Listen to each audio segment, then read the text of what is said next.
So this will be the last part of module 1 of IFM hopefully. So let's start. So in this part, we'll see what are the money market instruments, various money market instruments വളരെ important ആണ്. S എക്ക് ഇടയ്ക്കിടയ്ക്ക് ചോദിക്കുന്ന question ആണ്. S എക്കും അല്ലാതെ 4 മാർക്സിനും specific ആയിട്ട് ഓരോ instruments plus 2 മാർക്സിനൊക്കെ ചോദിക്കുന്നതാണ്. വളരെ ഇമ്പോർട്ടൻ്റ് ആണ് മണി മാർക്കറ്റ് ഇൻസ്ട്രുമെന്റ്സ്. സോ ഒരുപാട് ഇൻസ്ട്രുമെന്റ്സ് ഉണ്ട്, നമ്മൾ അതിൽ 7 എണ്ണം മാത്രമേ ഇപ്പോൾ തൽക്കാലം നോക്കുന്നുള്ളൂ. TB, Treasury bills, call money, CP commercial paper, CD certificate of deposit, CB commercial bill, IPC interbank participatory certificates, and repo repurchase agreements. So let's see one by one. First one, Treasury bills. Treasury bill എന്ന് പറഞ്ഞാൽ നേരത്തെ നമ്മൾ കണ്ടു, അതൊരു type of government സെക്യൂരിറ്റിയാണ്. So these are short-term debt instruments issued by government to raise fund for immediate needs. ഗവൺമെന്റിന് പെട്ടെന്ന് പൈസ ആവശ്യം വരുമ്പോൾ ഗവൺമെന്റ് എന്ത് ചെയ്യും? ട്രഷറി ബില്ല് ഇഷ്യൂ ചെയ്യും. ഈ ട്രഷറി ബില്ല് നമുക്ക് എല്ലാവർക്കും വാങ്ങാം. സോ ആരാണ് ട്രഷറി ബിൽ ഇഷ്യൂ ചെയ്യുന്നത്? It is issued by RBI on behalf of the government. So this facilitates government to borrow money for a period of less than 1 year. Money market instruments ആയതുകൊണ്ട് തന്നെ obviously less than 1 year ആയിരിക്കും. ഇതിന്റെ span 91 ഡേയ്സിന്റെ bill ഉണ്ടാവും. അതായത് 91 ദിവസത്തേക്ക് 91 ഡേയ്സിലേക്ക് നമ്മൾ ഗവൺമെന്റിന് പൈസ കടം കൊടുക്കുന്നു. After 91 days government with interest നമുക്ക് തിരിച്ചു വരും. 182 ഡേയ്സ് ഉണ്ട്, അതുപോലെ 364 ഡേയ്സും ഉണ്ട്. സോ അതിന്റെ ഫീച്ചേഴ്സ് എന്ന് പറഞ്ഞാൽ as we already discussed, maturity is less than 1 year. പിന്നെ ഇഷ്യൂ ചെയ്യുന്നത് യൂഷ്വലി ഡിസ്കൗണ്ടിനായിരിക്കും. 100 രൂപ വരുന്ന ഒരു ട്രഷറി ബില്ല് 20 രൂപയ്ക്കായിരിക്കും ഇഷ്യൂ ചെയ്യുന്നത്. റീപേ ചെയ്യുന്നത് എത്ര രൂപയ്ക്കായിരിക്കും?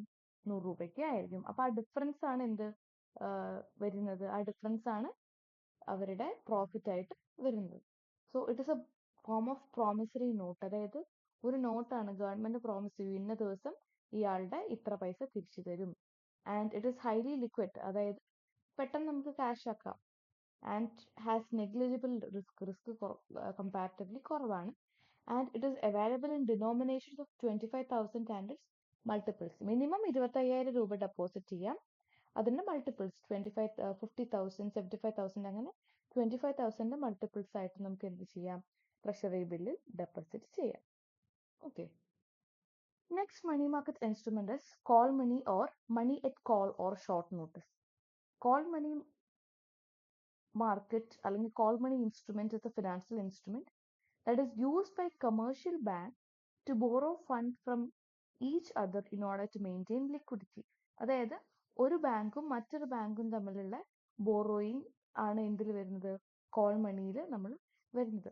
These are unsecured loans that banks make to each other to cover temporary mismatches. അതായത് ഒരു ബാങ്കിന് പെട്ടെന്ന് പൈസ വേണം തോന്നിയാൽ, for example state bank of ഇന്ത്യക്ക് പെട്ടെന്ന് പൈസ വേണം തോന്നി, പൈസ കുറവായിരുന്നു. അപ്പൊ അതെന്ത് ചെയ്യും? ഉടനെ തന്നെ one of the banks, for example Canara ബാങ്കിനോട് പറയും എന്ത്, എനിക്ക് നമുക്ക് കുറച്ച് പൈസ വേണമായിരുന്നു, ഞങ്ങൾ കോൾ മണി ആയിട്ട് അത് ഇഷ്യൂ ചെയ്യാം, കുറച്ച് കോൾ മണി രൂപത്തിൽ ഇവിടേക്ക് ഡെപ്പോസിറ്റ് ചെയ്യാമെന്ന് പറയും. അപ്പൊ കാനറ ബാങ്ക് ആയിക്കോട്ടെ, ഞാൻ ഡെപ്പോസിറ്റ് ചെയ്യാമെന്ന് പറയും. യൂഷ്വലി 1 ഡേക്ക് നമ്മൾ ലെൻഡ് ചെയ്താൽ കോൾ മണി എന്ന് വിളിക്കും. ലെസ് ദാൻ 15 ഡേയ്സിലേക്ക് നമ്മൾ ലെൻഡ് ചെയ്താൽ നോട്ടീസ് മണി എന്നും ഇതിനെ വിളിക്കുന്നു. And it's features are short term finance ആണ്, ഓൾറെഡി നമുക്കറിയാം. മെച്യൂരിറ്റി ഡേയ്സ് 1 to 15 ഡേയ്സ് ആണ്. ആൻഡ് ഇൻട്രസ്റ്റ് പേ ചെയ്യുന്നത് നമ്മൾ പറയുന്നത് കോൾ റേറ്റ് എന്നാണ്. ഫോർ എക്സാമ്പിൾ SBIക്ക് 1 ലക്ഷം രൂപ അല്ലെങ്കിൽ പോട്ടെ 1 crore രൂപ വേണ്ടി വന്നു, കാനറ ബാങ്ക് 1 crore രൂപ കൊടുക്കും. പക്ഷേ തിരിച്ച് ഈ SBI കാനറ ബാങ്കിന് കൊടുക്കുമ്പം പ്ലസ് ഇൻട്രസ്റ്റോട് കൂടെ വേണം നമ്മൾ കൊടുക്കാൻ. ആൻഡ് കോൾ റേറ്റ്, അതായത് interest rate is highly fluctuating. And commercial banks, cooperative banks and primary lenders ആണ് പാർട്ടിസിപ്പൻസ്. പിന്നെ these loans are generally unsecured, അതായത് ഒരു കൊലാട്രൽ ബാക്ക് ചെയ്യുന്നുണ്ടാവില്ല. നമ്മളിപ്പോൾ ലോൺ ബാങ്കിൽ പോയി ലോൺ എടുക്കുന്ന സമയത്ത് ബാങ്ക്സ് നമ്മൾ വെറുതെ ലോൺ തരുമോ? ഇല്ല, നമുക്കൊരു കൊലാട്രൽ വേണം. ഫോർ എക്സാമ്പിൾ ഗോൾഡ് ഒരു കൊലാട്രലാണ്, ഗോൾഡ് വെച്ചിട്ട് ലോൺ എടുക്കും. വീട് വെച്ചിട്ട് ആൾക്കാർ ലോൺ എടുക്കും, കാർ വെച്ചിട്ട് ലോൺ എടുക്കും. അതിനാണ് നമ്മൾ കൊലാട്രൽ എന്ന് പറയുന്നത്. ഈ കൊലാട്രൽ ഇല്ലാതെ കൊടുക്കുന്ന ഒരു സാധനമാണ് കോൾ മണി. സോ അതിന് നമ്മൾ പറയുന്നതാണ് അൺസെക്യൂർഡ്, അതിന് സെക്യൂരിറ്റി ഇല്ല. And also there is an inverse relationship between call rates and return on other short-term money market instruments.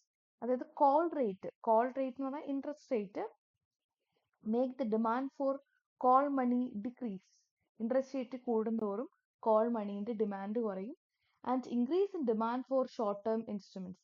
അതായത് കോൾ റേറ്റ് കൂടുകയാണെന്ന് പറഞ്ഞാൽ ലോൺ റേറ്റ് കൂടുകയാണെങ്കിൽ ആൾക്കാർ അത് പർച്ചേസ് ചെയ്യുന്നത് കുറയും ആൻഡ് അതർ ഷോർട്ട് ടേം ഇൻസ്ട്രുമെന്റ്സിന്റെ ഡിമാൻഡ് എന്താവും കൂടുകയും ചെയ്യും. Okay, so these are the features of call money or money at call or short notice. This is yet another money market instrument. Now about the third one, that is commercial paper or CP. Commercial paper എന്ന് പറഞ്ഞാൽ these are unsecured promissory notes issued by large credit worthy companies to raise short term funds at lower rate of interest than the market rate. അതായത് high credit worthy companies, വളരെ പേര് കേട്ട ഭയങ്കര എന്താ പറയുക secured ആയിട്ടുള്ള companies, for example Reliance, Tata Motors, അങ്ങനെ secured ആയ ഹൈ ക്രെഡിറ്റ് വർത്തി കമ്പനീസ് അവർക്ക് പൈസ ആവശ്യം വരുമ്പോൾ അവർ എന്ത് ചെയ്യും? കമേഴ്ഷ്യൽ പേപ്പർ ഇഷ്യൂ ചെയ്യും. അതൊരു പ്രോമിസറി നോട്ടാണ്. Promissory note are nothing but notes are nothing but ഒരു പ്രോമിസ്, ഒരു പേപ്പർ ആയിരിക്കും. അതിൽ പ്രോമിസ് കൊടുക്കും. അതായത് ഇന്ന ആളുടെ ഇന്ന പൈസ ഇത്ര ദിവസത്തിനകം തിരിച്ചു തരും. അപ്പൊ ഇത് ആരാണ് യൂഷ്വലി ഇഷ്യൂ ചെയ്യുന്നത്? Commercial paper is usually issued by large credit worthy companies to raise short term debt. So വലിയ financial corporations short term liabilities meet ചെയ്യാൻ വേണ്ടിയിട്ട് യൂസ് ചെയ്യുന്നതാണ് എന്ത്? CP. Its features are, as we have already seen, these are unsecured promissory notes. Maturity 15 days to 1 year ആണ്. Negotiable instrument, that means these can be easily transferred. അത് issue ചെയ്യുന്നത് ഡിസ്കൗണ്ടിലാണ്, redeem ചെയ്യുന്നത് പാറിലാണ്. പാർ means face value. Already അക്കൗണ്ടെങ്കിലും FM-ലൊക്കെ പഠിച്ചിട്ടുണ്ട്. അതായത് 100 രൂപേന്റെ ഒരു സാധനം നമ്മൾ 80 രൂപയ്ക്ക് വിൽക്കുന്നതാണ് എന്ത്? ഡിസ്കൗണ്ട്. ഇത് റിഡീം ചെയ്യുമ്പോൾ, അതായത് തിരിച്ചു മേടിക്കുമ്പം അല്ലെങ്കിൽ തിരിച്ചു കൊടുക്കുമ്പം 100 രൂപയ്ക്ക് പാറിൽ തന്നെ കൊടുക്കുന്നു. That's its meaning. It is an alternative to bank borrowing. അതായത് ബാങ്ക് ബോറോയിങ് ഇല്ലാത്ത സമയത്ത് യൂസ് ചെയ്യാൻ പറ്റുന്നതാണ്. ഇത് it is used for bridge financing. അതായത് പൈസേന്റെ ഗ്യാപ്പ് ബ്രേക്ക് ചെയ്യാൻ വേണ്ടി യൂസ് ചെയ്യുന്നതാണ്. The issuance and trading of commercial paper is regulated by central bank or relevant financial authorities. Okay, these are the main features of commercial paper. ഇതൊക്കെ നിങ്ങളെ സംബന്ധിച്ച് പുതിയ terms ആണ്. അപ്പം കറക്റ്റ് മീനിങ് മനസ്സിലാക്കുക. These terms are very simple. പേര് കേൾക്കുമ്പോൾ നമ്മൾ തോന്നും കുറച്ച് ടഫ് ആണെന്ന്, പക്ഷെ മീനിങ് മനസ്സിലാക്കിയാൽ അത്രമാത്രം ടഫ് അല്ല, സിമ്പിൾ ആണ്. Fourth one is certificate of deposit or CD. Certificate of deposit, this is like A bank deposit. നമ്മൾ ബാങ്കിൽ കുറച്ച് പൈസ ഡെപ്പോസിറ്റ് ചെയ്യും. മെയിൻ ഡിഫറൻസ് എന്ന് പറഞ്ഞാൽ ദീസ് ആർ നെഗോഷ്യബിൾ ഇൻസ്ട്രുമെന്റ്സ്. നമുക്ക് ബാങ്ക് ഡെപ്പോസിറ്റ്സ് ട്രാൻസ്ഫർ ചെയ്യാൻ പറ്റുമോ? No, but these can be transferred. നമുക്കത് സെല് ചെയ്യാം, മാർക്കറ്റിൽ സെല് ചെയ്യാം. So a certificate of deposit is a serving certificate entitling the bearer to receive the interest. അതായത് ഒരു certificate ആണ്, ഇന്ന ആളുടെ ഇന്ന പൈസ ഇത്ര രൂപ ഇൻട്രസ്റ്റിൽ നമ്മൾ ഇത്ര റേറ്റ് ഓഫ് ഇൻട്രസ്റ്റ് നമ്മൾ വെച്ചിട്ടുണ്ട് എന്ന് പറയുന്നതാണ് certificate of deposit. It bears A maturity date, A specified fixed interest rate and can be issued in any denomination. എത്ര പൈസയ്ക്ക് വേണമെങ്കിലും അത് ഇഷ്യൂ ചെയ്യും. So the main features are unsecured ആണ്, അതായത് കൊളാട്രൽ വെക്കേണ്ട, നെഗോഷ്യബിൾ ഇൻസ്ട്രുമെന്റ് ആണ്, ഈസിലി ട്രാൻസ്ഫറബിൾ, ടൈറ്റ് ലിക്വിഡിറ്റിക്ക്, അതായത് ബാങ്കിന് നല്ല പൈസയ്ക്ക് ആവശ്യം വരുമ്പോഴാണ് ബാങ്ക് എന്ത് ചെയ്യുന്നത്? Usually certificate of deposit issue ചെയ്യുന്നത്. ലാർജ് എമൗണ്ട് ഓഫ് മണി നമുക്ക് ഷോർട്ട് പീരീഡിൽ എടുക്കാൻ വേണ്ടി സഹായിക്കും. And these have a specific maturity period and these are issued in specific amount. And compared to regular accounts, CDs are less liquid due to their penalty. അതായത് regular savings അക്കൗണ്ടിനെ നോക്കുമ്പോൾ അത് നമുക്ക് എപ്പോൾ വേണമെങ്കിലും വിഡ്രോ ചെയ്യാം. ഇതിന് എപ്പോൾ വേണമെങ്കിലും നമുക്ക് വിഡ്രോ ചെയ്യാൻ പറ്റില്ല, പക്ഷെ നമുക്ക് ട്രാൻസ്ഫർ ചെയ്യാം. Okay, that's all about CD. Next one is commercial bill or CB. So commercial bill എന്ന് പറഞ്ഞാൽ നിങ്ങൾ ബിൽ ഓഫ് എക്സ്ചേഞ്ച് പഠിച്ചിട്ടുണ്ടാവും +1 അക്കൗണ്ടിങ്ങിൽ. അതേ സെയിം കോൺസെപ്റ്റ് ആണ് ഇവിടെ. So this is a negotiable instrument used to finance working capital requirement of business. ബിസിനസ്സിന് പെട്ടെന്ന് capital require ചെയ്യുമ്പോൾ, അതായത് പെട്ടെന്ന് പൈസ, ഇപ്പോൾ ബിസിനസ് കുറച്ച് സാധനം ഒരാളുടെ അടുത്ത് വാങ്ങി, ഒരു റിലയൻസ് കമ്പനി കുറച്ച് സാധനങ്ങൾ വേറൊരു കമ്പനിയുടെ അടുത്ത് നിന്ന് വാങ്ങി. സേ ഫോർ എക്സാമ്പിൾ ബ്രിട്ടാനിയൻ്റെ അടുത്ത് നിന്ന് കുറച്ച് കാര്യങ്ങൾ അതിന് വാങ്ങേണ്ടിയിരുന്നു, അത് കുറച്ച് കാര്യങ്ങൾ അതിൻ്റെ അടുത്ത് നിന്ന് വാങ്ങി. പക്ഷെ അതിന് പൈസ ഇല്ല അടയ്ക്കാൻ വേണ്ടിയിട്ട്, കൊടുക്കാൻ ബ്രിട്ടാനിയ കമ്പനിക്ക് കൊടുക്കാനുള്ള പൈസ ഇല്ല. സോ റിലയൻസ് കമ്പനി എന്ത് ചെയ്യും, ഒരു ബാങ്കിനെ അപ്രോച്ച് ചെയ്യും. ബാങ്കിനെ അപ്രോച്ച് ചെയ്തിട്ട് പറയും please issue A commercial bill in name of Reliance company. എന്നിട്ട് ഈ Reliance company, sorry Britannia company, ഈ ബ്രിട്ടാനിയ കമ്പനി എന്ത് ചെയ്യും, ബാങ്കിൽ പോയിട്ട് കുറച്ച് പൈസ, ആ പൈസ തിരിച്ചു വാങ്ങും. എത്രയാണോ പൈസ റിലയൻസ് കൊടുക്കാനുള്ളത് ആ പൈസ ബാങ്ക് ആർക്ക് കൊടുക്കും, ബ്രിട്ടാനിയ കമ്പനിക്ക് കൊടുക്കും. So this is the mechanism of commercial bill. So this is a short term self liquidating promissory note or bill of exchange. Bill of എക്സ്ചേഞ്ചിന്റെ സെയിം കോൺസെപ്റ്റ് ആണ്. Arising out of sale and purchase of goods. അതിന്റെ features എന്ന് പറഞ്ഞാൽ unsecured ആണ്, negotiable instrument ആണ്, holder of the commercial bill can get it at discounted rate. അതായത് full പൈസയും കൊടുക്കില്ല, ഡിസ്കൗണ്ടഡ് റേറ്റിനാണ് കൊടുക്കുക.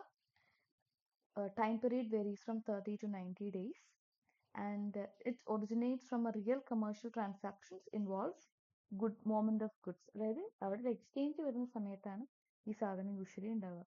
ഇതിന്റെ വർക്കിംഗ് മെക്കാനിസം ആണ് ഇവിടെ പറയുന്നത്. Have already explained it. That is, when goods are sold on credit, the seller draws the bills of exchange on the buyer who accepts it. അതായത് cell ചെയ്യുന്ന ആള്, ഗുഡ്സ് സെല് ചെയ്യുന്ന ആളും ബൈ ചെയ്യുന്ന ആളും തമ്മിലുള്ള ഒരു കൈൻഡ് ഓഫ് എഗ്രിമെന്റ് ആണ് ഇത് കമേഴ്ഷ്യൽ ബിൽ അഥവാ ബിൽസ് ഓഫ് എക്സ്ചേഞ്ച് എന്ന് പറയുന്നത്. ആ കൊടുക്കുന്ന ബിൽ ഓഫ് എക്സ്ചേഞ്ച് പ്രോസസ്സിൽ കൊടുക്കുന്ന ഡോക്യുമെന്റിനെയാണ് നമ്മൾ എന്ത് പറയുന്നത്, കമേഴ്ഷ്യൽ ബിൽ എന്ന് പറയുന്നത്. The same concept that you have studied in +1. ഇത് പുതിയൊരു കോൺസെപ്റ്റ് ആണ്, Inter bank participation certificates or IPC. So these are short-term debt instruments issued by banks to other banks or financial institutions. അതായത് ഒരു ബാങ്കിന് പൈസ ആവശ്യമുണ്ടാകുമ്പോൾ അടുത്ത ബാങ്കിന്റെ അടുത്തോ ഫിനാൻഷ്യൽ ഇൻസ്റ്റിറ്റ്യൂഷൻസിന്റെ അടുത്തോ നമ്മൾ short ടേമിലേക്ക് വാങ്ങുന്നതാണ് interbank participation certificate. They can range from few days to few months. Usually ബാക്കി ഇഷ്യൂ ചെയ്യുന്ന പോലെ ഡിസ്കൗണ്ടിലാണ് ഇഷ്യൂ ചെയ്യുന്നത്. And this is governed by Reserve Bank of India. Next one is, and the last one that you're gonna study is repo. So a repurchase agreement is a short-term borrowing and lending transaction between two parties. In a repo, one party sells security and other party to another party with an agreement to repurchase the same at a specified price in future at a specified date. അതായത് ഒരു party അടുത്ത പാർട്ടിയിലേക്ക് കുറച്ച് amount അല്ലെങ്കിൽ കുറച്ച് security cell ചെയ്യും. For example we can say that A എന്ന person B എന്ന പേഴ്സണ് എന്ത് ചെയ്യുന്നു, ഒരു സെക്യൂരിറ്റി സെല് ചെയ്യുന്നു. എന്താണ് ഇവിടെ എഗ്രിമെന്റ്, കുറച്ച് ദിവസം കഴിഞ്ഞാൽ ഇത് എ ബിയുടെ അടുത്ത് നിന്ന് തിരിച്ചു വാങ്ങിക്കോളാം. For the time being A sells some sort of security to be with the agreement that A will repurchase the same from the B after few days. ഇതിനെയാണ് റിപ്പോ എന്ന് പറയുന്നത്. The party selling security, ഇവിടെ A is known as borrower or repo seller. അതായത് പൈസ ആവശ്യമുള്ള സമയത്ത്, എക്ക് പൈസ ആവശ്യമുള്ള സമയത്ത് എന്റെ സെക്യൂരിറ്റി, ഫോർ എക്സാമ്പിൾ ഒരു ഡോക്യുമെന്റ്, ആ ഡോക്യുമെന്റ് അഥവാ ഗോൾഡ്, ഒരു കൈൻഡ് ഓഫ് സെക്യൂരിറ്റി ബിക്ക് സെല് ചെയ്യും. ബി എന്ത് ചെയ്യും, അതിന്റെ പൈസ, ഫോർ എക്സാമ്പിൾ 1 lakh rupees ആണെങ്കിൽ ബി 1 lakh rupees എക്ക് കൊടുക്കും. So A is called borrower or repo seller, while the party buying the security, that is B, is called lender or repo buyer. And the difference between sales price and repurchase price represents the interest. അതായത് ഈ കൊടുക്കുന്ന പൈസയും വാങ്ങുന്ന പൈസയും തമ്മിലുള്ള difference ആണ് ആരുടെ interest, ഈ പറയുന്ന ബി എന്ന് പറയുന്ന ആളുടെ ഇൻട്രസ്റ്റ് ആയിട്ട് വരുന്നത്. So these are usually regulated by central bank and financial regulator. And ഇതിന്റെ നേരെ റിവേഴ്സിന് നമ്മൾ പറയുന്ന പേരാണ് repurchase or reverse repo agreement എന്ന് പറയുന്നത്. So a reverse repo is a short-term borrowing and lending transaction where one party purchases security from another party with the agreement to sell back the security at a future date. ഈ B ചെയ്യുന്ന പ്രോസസ്സിനെയാണ് നമ്മൾ എന്ത് പറയുന്നത്, reverse repo എന്ന് പറയുന്നത്. A ചെയ്യുന്ന പ്രോസസ്സിനെ നമ്മൾ repo എന്നും വിളിക്കും. Okay, so these are the different types of instruments in money market. We have seen വളരെ ഇമ്പോർട്ടൻ്റ് ആണ്. എന്താ TB നോക്കി, എന്താ call money, commercial paper, certificate of deposit, commercial bill, IPC, and repo. Now we'll also see the features of a developed money market. So the main features of a developed money market are അതായത് ഒരു developed ആയിട്ടുള്ള money market, India's money market is still developing. So ഒരു developed money മാർക്കറ്റിന് വേണ്ട main ആയിട്ടുള്ള features, അവിടെ ഒരു strong central bank വേണം, the central bank of India RBI. അതുപോലെ തന്നെ ബാങ്കിങ് സിസ്റ്റം വളരെ സ്ട്രോങ് ആയിരിക്കണം. സബ് മാർക്കറ്റ്സ് വേണം, അതായത് മാർക്കറ്റിന്റെ കൂടെയുള്ള കുറച്ച് ചെറിയ ചെറിയ മാർക്കറ്റ്, കമേഴ്ഷ്യൽ ട്രഷറി ബില്ല്, അതുപോലെ തന്നെ ട്രഷറി ബിൽ മാർക്കറ്റ്, നമ്മൾ പഠിച്ച കോൾ മണി മാർക്കറ്റ്, അതൊക്കെയാണ് സബ് മാർക്കറ്റ്സ്. ഈ മാർക്കറ്റ് എല്ലാം വളരെ സ്ട്രോങ് ആയിരിക്കണം. Also existence of large near money assets, അതായത് ഒരുപാട് bill of exchange, promissory notes, treasury bill, security bond, ഇതെല്ലാം ഈസിലി അവൈലബിൾ ആയിരിക്കണം. ഒരു interest rate, proper interest rate structure വേണം. അഡിക്വേറ്റ് ഫിനാൻഷ്യൽ റിസോഴ്സസ് വേണം. ഓൾസോ റെമിറ്റൻസ് ഫെസിലിറ്റീസ്, റെമിറ്റ് ചെയ്യാൻ വേണ്ടിയിട്ടുള്ള ഫെസിലിറ്റീസും പ്രോപ്പറായിട്ട് വേണം. So these are the features of, അതായത് ഒരു ഡെവലപ്ഡ് മണി മാർക്കറ്റിന് വേണ്ടിയിട്ടുള്ള ഫീച്ചേഴ്സ് ആണ് ഈ പറഞ്ഞ പോയിന്റ്സ്. പ്രോപ്പർ ആയിട്ടുള്ള ഇത്രയും കാര്യങ്ങൾ ഉണ്ടെങ്കിൽ മാത്രമാണ് നമ്മൾ അതിനെ എന്ത് വിളിക്കുന്നത്, ഡെവലപ്ഡ് മണി മാർക്കറ്റ് എന്ന് വിളിക്കുന്നത്. So as I told you earlier, the money market of India is not developed, it is a developing one. So അതിന് ഒരുപാട് ഡിഫക്ട്സ് ഉണ്ട്. Few defects or disadvantages of Indian money market are limited instruments. പിന്നെ ഈ പറയുന്ന instruments കുറവാണ് compared to other developed countries. Interest rate പൊതുവെ കൂടുതലാണ്. Regulatory concerns, അതായത് ഒരുപാട് നിയമവ്യവസ്ഥകൾ ഉണ്ട്, അതുകൊണ്ട് തന്നെ ആൾക്കാർക്ക് പർച്ചേസ് ചെയ്യുമ്പോഴും സെല് ചെയ്യുമ്പോഴും റൂൾസ് ആൻഡ് റെഗുലേഷൻസ് ഒരുപാട് നോക്കണം. ഇന്റഗ്രേഷൻ വളരെ കുറവാണ്, അതായത് പലതരത്തിലുള്ള ഈ ഇൻസ്ട്രുമെന്റ്സ് നമ്മൾ പ്രോപ്പർ കോർഡിനേഷൻ ഇല്ല. റിസ്ക് മാനേജ്മെന്റ് പ്രാക്ടീസസ് കൂടുതലായിട്ടില്ല. അതുപോലെ തന്നെ ഇൻഫ്രാസ്ട്രക്ചർ, അതായത് പ്രോപ്പർ ട്രേഡിംഗ് പ്ലാറ്റ്ഫോം, ഇപ്പോൾ നമ്മൾ ഫോണിലൂടെയാണ് ചെയ്യുന്നത്, എല്ലാവർക്കും ഇന്റർനെറ്റ് കണക്ടിവിറ്റി, അങ്ങനത്തെ കുറച്ച് സാധനങ്ങൾ ലാക്ക് ചെയ്തിട്ടുണ്ട്. പിന്നെ സീസണലായിട്ട് നമ്മൾ ഇൻട്രസ്റ്റ് റേറ്റ് ഇങ്ങനെ ഫ്ലക്ച്വേറ്റ് ചെയ്തുകൊണ്ടിരിക്കും. പിന്നെ അതുപോലെ തന്നെ ഡിമാൻഡ് ഫോർ ക്രെഡിറ്റ് ഒക്കെ അഗ്രികൾച്ചർ, ഇപ്പൊ നമ്മൾ അഗ്രികൾച്ചർ നോക്കിയാൽ ഒരു പീരീഡിൽ ലോൺ അവർ ഒരുപാട് എടുക്കും, ഒരു പീരീഡിൽ അവർ ലോൺ എടുക്കില്ല. അങ്ങനെ സീസണൽ ഫ്ലക്ച്വേഷൻസ് ഒരുപാടുണ്ട്, which in turn effects money market. And also unorganised sector. Unorganised sector എന്ന് പറഞ്ഞാൽ നമ്മളിപ്പം ചില ആൾക്കാർ പലിശക്കൊക്കെ ലോൺ കൊടുക്കും, നമ്മൾ വീടിൻ്റെ അടുത്തും അങ്ങനെ എന്താ പറയുക നെയ്ബർഹുഡ്സിലൊക്കെ നമുക്ക് ഒരുപാട് കാണാം, ഒരുപാട് ആൾക്കാർ പലിശയ്ക്ക് ലോൺ കൊടുക്കുന്നത്. These are not regulated by the central bank. അതിനെയാണ് നമ്മൾ അൺഓർഗനൈസ്ഡ് സെക്ടർ എന്ന് പറയുന്നത്. So these are the disadvantages or various defects faced by Indian money market. We'll also see the last portion in this part itself, present scenario or recent developments in Indian money market. Indian money market നമുക്കിപ്പം പെട്ടെന്നുണ്ടായ recent ഡെവലപ്മെന്റ്സിനെ കുറിച്ച് നോക്കാം. Demonetisation, നമുക്കറിയാം demonetisation 2016 demonetisation ആണ് നമ്മളെല്ലാവരും കൂടുതൽ അറിഞ്ഞത്. So demonetisation is the act of the government invalidating legal tender status of certain denomination of currencies. അതായത് പെട്ടെന്ന് ഗവൺമെന്റ് പറയും ഒരു കറൻസിക്ക് വാല്യൂ ഇല്ല. 2016 എന്താ സംഭവിച്ചത്, പെട്ടെന്ന് ഗവൺമെന്റ് 500 രൂപയുടെയും 1000 രൂപയുടെയും പണ്ടത്തെ 500 രൂപ ഇപ്പോഴത്തെ 500 രൂപ പോലെയല്ല ഡിഫറൻസ് ഉണ്ടായിരുന്നു. അന്നത്തെ 500 രൂപയുടെയും 1000 രൂപയും പെട്ടെന്ന് വിഡ്രോ ചെയ്ത് കഴിഞ്ഞു. അതുപോലെ 2000 റുപ്പീസ് 2003 ഗവൺമെന്റ് പെട്ടെന്ന് വിഡ്രോ ചെയ്തിട്ടുണ്ടായിരുന്നു. അത് ഒരുപാട് റീസൺസ് കാരണമാണ്. ഫോർ എക്സാമ്പിൾ ടെററിസം പ്രിവെന്റ് ചെയ്യാൻ, ബ്ലാക്ക് മണി പ്രിവെന്റ് ചെയ്യാനൊക്കെ വേണ്ടിയിട്ടാണ് ഗവൺമെന്റ് അങ്ങനെ യൂഷ്വലി ചെയ്യുന്നത്. But this process or invalidating or decreasing the value of a currency is called demonetisation. Demonetisation ഇന്ത്യയിൽ ഉണ്ടായിട്ടുണ്ട്. അതുപോലെ തന്നെ ഇന്ത്യ ഒരു മോണിറ്ററി പോളിസി കമ്മിറ്റി സെറ്റപ്പ് ചെയ്തിട്ടുണ്ട്. ഉർജിത് പട്ടേൽ കമ്മിറ്റി 2013 റെക്കമെൻഡ് ചെയ്തിട്ട് മോണിറ്ററി പോളിസി കമ്മിറ്റി, അതായത് മണി മാറ്റേഴ്സിൽ ട്രാൻസ്പെറൻസി കൊണ്ടുവരാനും അക്കൗണ്ടബിലിറ്റി കൊണ്ടുവരാനും ഇന്റർനാഷണൽ ട്രെൻഡ്സ് ആയിട്ട് റിലേറ്റ് ചെയ്യാനൊക്കെ വേണ്ടിയിട്ടാണ് മോണിറ്ററി പോളിസി കമ്മിറ്റി സെറ്റപ്പ് ചെയ്തത്. And this monetary policy committee monetary policy committee or MPCയുടെ head finance minister and RBI governor ഒക്കെയാണ്.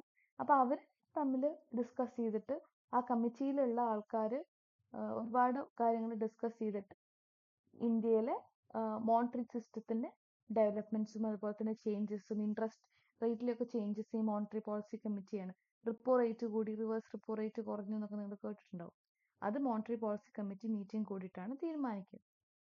Creation of NFRA. NFRA means national financial reporting authority. അതായത് NFRA വന്നതിന് ശേഷം നമ്മൾ റിപ്പോർട്ടിംഗ് ഒക്കെ balance sheet, profit and loss അങ്ങനെ prepare ചെയ്യുന്ന accounts കാര്യങ്ങളെല്ലാം ഒരു സ്റ്റാൻഡർഡൈസ്ഡ് മാനറിൽ ആയിക്കഴിഞ്ഞു. ഗുഡ്സ് ആൻഡ് സർവീസസ് ടാക്സ് വന്നതോട് കൂടിയിട്ട് നമുക്കറിയാം പണ്ട് ഒരുപാട് ടാക്സസ് ഉള്ളത് എന്തായി ഒരൊറ്റ സിസ്റ്റത്തിന്റെ അണ്ടറിൽ വരാൻ തുടങ്ങി. And IBC code means insolvency and bankruptcy code 2016. അതെന്ന് പറഞ്ഞാൽ ഇൻസോൾവൻസി റെസൊല്യൂഷൻ ഒക്കെ കൺസോളിഡേറ്റ് ചെയ്യാൻ വേണ്ടിയിട്ട് വന്നൊരു കോഡാണ് ഇൻസോൾവൻസി ആൻഡ് ബാങ്ക്രപ്സി കോഡ്. അതായത് ലോൺ റീപേയ്മെന്റ് ഉണ്ടാവില്ല, പല ആൾക്കാരും ലോൺ അടിച്ചു കഴിഞ്ഞാൽ റീപേ ചെയ്യില്ല. അപ്പൊ ബാങ്കിനൊക്കെ അത് ഫിനാൻഷ്യലി ഡിസ്ട്രസ്ഡ് ആവും ബാങ്ക്സ് എല്ലാം. അപ്പൊ അതൊക്കെ സോൾവ് ചെയ്യാൻ വേണ്ടിയിട്ട് വന്നതാണ് IBC code. Next one is digitalisation of government payments. ഒരുപാട് ഗവൺമെന്റ് പേയ്മെന്റ്സ് നമ്മളിപ്പം ഡിജിറ്റൽ ആയിട്ടാണ് കാര്യങ്ങൾ ചെയ്യുന്നത്. സോ അതുകൊണ്ട് തന്നെ it helps in increasing efficiency, transparency and financial inclusion. അതായത് എല്ലാവർക്കും ഡിജിറ്റലൈസേഷൻ കാര്യങ്ങളിൽ ഒരു റോള് പ്ലേ ചെയ്യാൻ വേണ്ടിയിട്ട് പറ്റുന്നു. So these are the few recent developments in Indian money market. വളരെ കുറച്ചേ പറഞ്ഞിട്ടുള്ളൂ, ഒരുപാട് ഡെവലപ്മെന്റ്സ് ഉണ്ട്. Few of them we have discussed. So in this part we have seen money market instruments, then features of a developed money market, defects of Indian money market, and last one, present scenario of Indian money market. So ഇതിൽ ഏറ്റവും important money market instruments ആണ്, നല്ല രീതിക്ക് പഠിക്കുക. So this is all about module 1. എന്തെങ്കിലും doubt എവിടെയെങ്കിലും ഉണ്ടെങ്കിൽ feel free to contact.